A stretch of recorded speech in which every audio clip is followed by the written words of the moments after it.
my topic that we are going to tackle today is accountability of public officer and employee and norms of conduct. So the 1987 Constitution served as the basis about the accountability of public officer and the employee. So in provided in Article 11, Section 1 says that a public office is a public trust.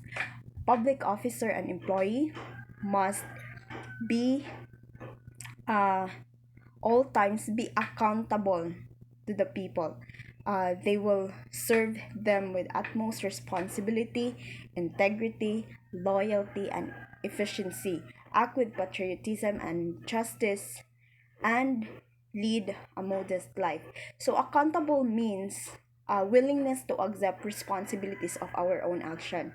So, in Visayan term, mo ni atong mga tulubagon, no, tulubagon sa matag public officer and employee sa matag butang nga ilang gihimo diha sa public office.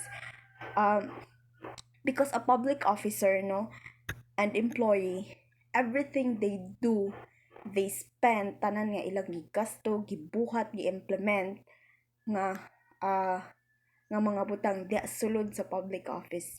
They will be held accountable for it. No? That's what the provision means.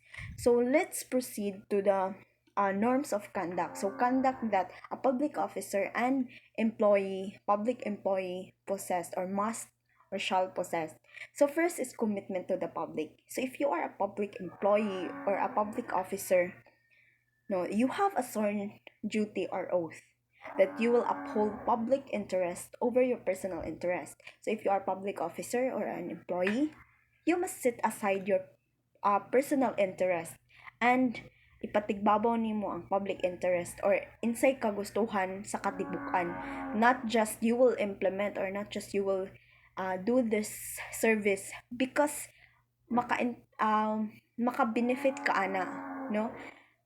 You will kanang naay do that kaya naa kay personal interest. No, you will set aside those personal interest or the public interest comes first before your personal interest because they are seated in that position to serve the people, not to be served by the people.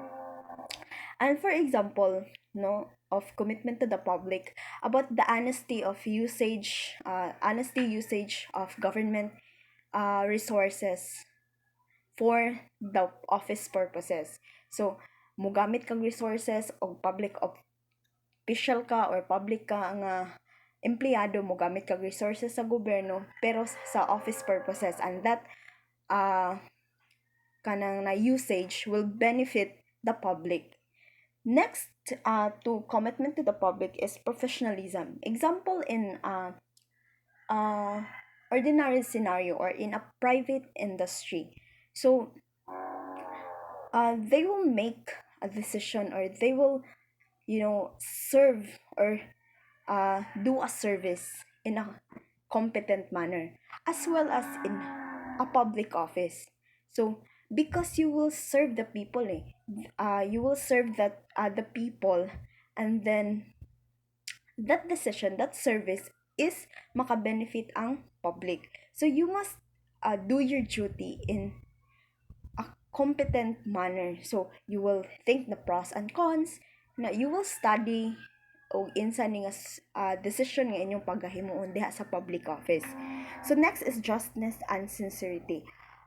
If you are going to salon, no, di na makalikayan ng special treatment, VIP card, you will be treated kanang naay depende sa estado sa imong kinabuhi. If nakasakyanan ka, syempre you will be treated kanang very special, no? Pero ug nakamotor lang ka, nakalaka, musud lang ka dito kay magpagupit, no, ichapwera ra kanila o dito ka sa mga dito ka sa ordinary seats.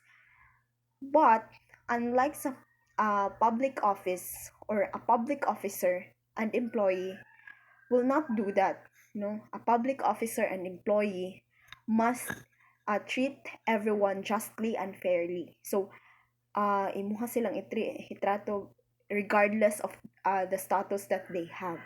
But because you are bound to do to treat them fairly and justly, magpakaroon na pud ka.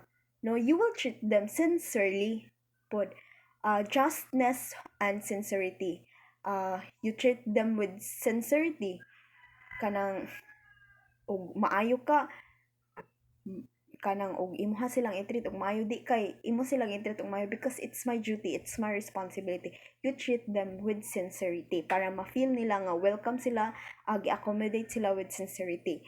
Because public officer and employee, they are expected to have good morals, and they are also not allowed to discriminate someone uh, who come sa ilang office or moadto silang office, uh, kanang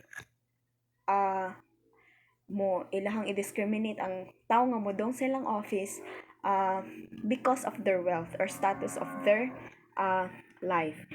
So next is political neutrality. So even if you are, yeah, you are ordinary people or pod with a right nga mo muboto, mo dapig og asa ka gusto mo dapig, no, nga political party nga na.